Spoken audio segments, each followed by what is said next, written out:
Nitwa Niyonzima Richard, ni umugwizatunga w'umunyamwema avuka mu ntara nziza ya Muramvya. Muri make jewe navuye kw'ishure mu mpera z'umwaka w'ibihumbi 2020 aho niga mu gisagara ca Bujumbura, niho navyihweza cyane ndavuga nti reka ndabe ingene noduga kwiyungunganya. Ivyo vyavuye mu nyigisho zitandukanye nyinshi nyene icubahiro umukuru w'igihugu cacu c'u Burundi atasiba guha ugwaruka tubwira ko umutahe wa mbere uri mu mutwe.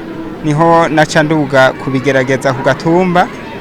Uko natanguye nkora uturaka two gufyatura amatafari kubera ko navuye kw'ishuri atamutahe mfise w'amafaranga, ariko nkaba nari mfise intumbero y'ukurima nongere norore kugira ngo ndabe ko nanje no mugwizatunga.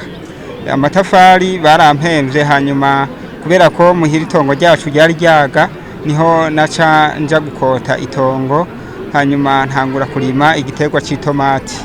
Izo tomati zarankundiye ziravamwo amafaranga atari make, niko kuca niyumvira uwundi mugambi nokoza ayo mafaranga. Niho naca nongera nkota iyindi mirima ibiri, maze ndarondera imbuto z'amashu n'irengarenga, hanyuma ca nteragiye inyuma yaho vyahavuye bivyara ayandi mafaranga. Ariko ayo mafaranga vyavyaye naciye niyumvira nti mbega none noguma mu burimyi gusa, nivyashika bugahomba mbe nzoca mbandanya nkora iki? Niho naca niyumvira ku bitungwa, korora ingurube.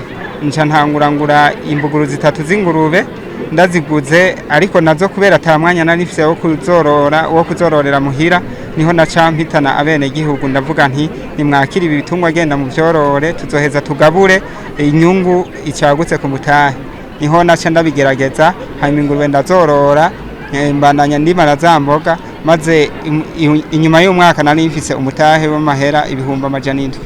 Inyuma yaho rero niho nabandanije nagura ibikorwa, maze ndongera ndiyumvira ku mugambi wo korora ifi.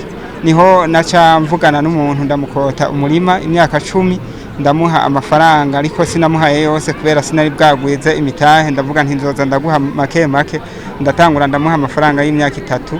Niho naca ngerageza kwimba ikinogo kubera ata amafaranga y'abakozi nari mfise akwiye, naragerageza kuvyikorera. Abantu rero babibonye n'abamaze amashure bakaguma bantwenga ngo ntiyoja kurima ngo afise diplome ya kaminuza mu nzu. Ivyo narabikoze, ndagerageza ndagwana n'imvugo z'abantu, ariko kubera nari nzi yonja naragerageje ndaguma nkora bitanca intege. Vyabandanije rero mu nyuma niho nagirirwa amahirwe yo kubonana na nyanicubahiro umukuru w'igihugu, niho namutura ikibazo nari mfise co kurima, kuko vyarashika narima mu rushana nkaca ndima vyinshi, hanyuma bikaca bibura n'isoko. Niho twari dufise na koperative yitwa Kiridema, niho naca ndamusaba imashini yo kuvomera ibiterwa. Hanyuma umwubaha arayinyemerera, niko kuca tubandanya rero guhindura imikenyuro muri koperative. Ndabigisha ingene barima imboga muci, hanyuma nanje ca ndabifatirako, nongera ndabandanya ndagura imirima nza ndakota. Ikibazo nazanagira nuko hari benshi imirima narayikota ndimye nk'umwaka ca bambwira ngo vaye, ariko ntivyanciye intege. Nagumye ngerageza gukora, nkorana ishaka, nkorana umwete kugira ibikorwa bibandanye. Narima rero ibihe byose muci no mu rushana, maze umwimbu uriyongera. Uno musi rero gushika uno musi jewe n'ukuri ndiyemerera neza ko ndi mu bagwizatunga, kandi narongeye ndaronka n'ubufasha bw'ubushikiranganji mu byo bujejwe hari mu gwaruka, aho barungitse mu mugambi wo gufasha ugwaruka kwitunganiriza imigambi hamwe no kururosa ibikoresho vy'ibanze. Nanje muri uwo mugambi naragiyemwo nk'umunyeshure yiga, hanyuma bongera baranshira ku rutonde rw'abazokurikiranwa n'ubwo bushikiranganji. Rero barangendeye, basanze bimeze neza ndi ku kivi. Uno musi rero nkaba mfise hegitare y'amashu yimirije kwera mu kwezi kw'indwi. Nkaba kandi ntegekanya kurima na hegitare y'ibitunguru izokwera mu kwezi kw'icenda, kuko nja narabibivye. Nabivye igopo 3 z'amagarama 750.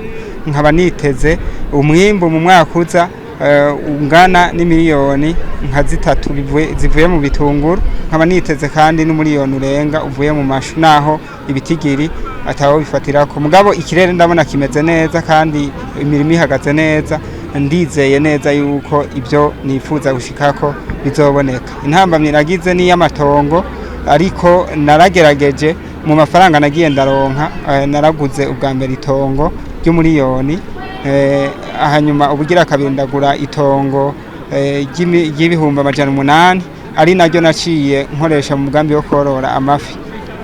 No musi rero nkaba mfise umutahe urenga miliyoni 5, nkaba niteze kandi ndiko ndatanga amavanse y'itongo ngomba gukoreramwo, ku buryo ninaheza ninimbura ikirere kigenze neza nzoca mperaheza kuri iryo tongo rikanyegukira, ni naryo nsanzwe nkose ndimamwo. Hanyuma nagira ndangize nkebura ugwaruka rutari ruke, aho benshi biga bakaca bahendwa na tujya dupapuro tw'umutsindo, bakaca bagenda batikorako ngo twebwe ngo dukeneye ubuzi ngo bwa leta, dukeneye ubuzi tuzokwicara mu biro. Ubu nta buzi bukiriho bwo mu biro, ahubwo ibiro ubishatse uravyironderera nk'ufise inguvu n'ubwenge.